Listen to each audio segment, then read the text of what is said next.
بسم اللہ الرحمن الرحیم اللہم صلی علی محمد وعلی آل محمد وبارک وسلم عن معقل ابن یسار رضی اللہ عنہ قال سمعت النبی صلی اللہ علیہ وسلم یقول ما من عبد استرعاه اللہ رعیة فلم يحطها بنصیحة الا لم يجد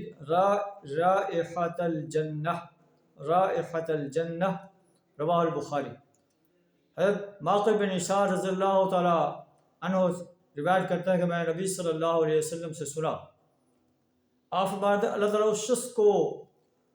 جس شخص کو کسی رعیت کا حاکم بنائے پھر وہ اپنی رعایا کی خیر خواہی نہ کرے، فلم يخطها بنصیحة لم یجد رائحة الجنہ، وہ جنت کی خوشبو نہیں پائے گا۔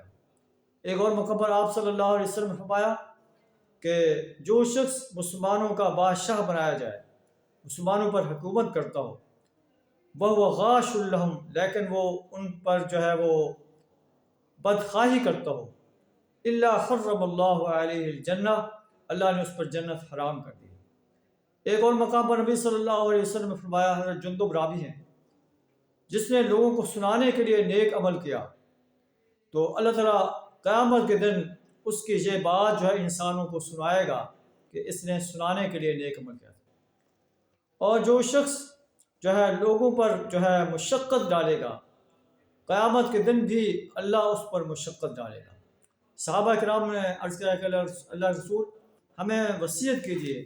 آپ صلی اللہ علیہ وسلم نے فرمایا فمن استطاع الا یأکل الا طیبا، جو شخص استطاعت رکھتا ہے وہ حلال اور طیب رزق کھائے، حرام رزق کے قریب نہ جائے۔ حرام رزق انسان کے اعمال کو ضائع کر دیتا ہے، اور ناحق قتل نہ کرے۔ یہ پیارے نبی صلی اللہ علیہ وسلم کے فرامین ہیں۔ اللہ سے دعا ہے ہمیں پیارے نبی صلی اللہ علیہ وسلم کے زندگی کے ہر شعبے میں تمام فرامین پر عمل کرنے کی توفیق عطا فرمائے، آپ کے اسوہ کو زندگی کے ہر شعبے میں اپنانے کی توفیق عطا فرمائے۔ وآخر دعوانا الحمد للہ رب العالمین۔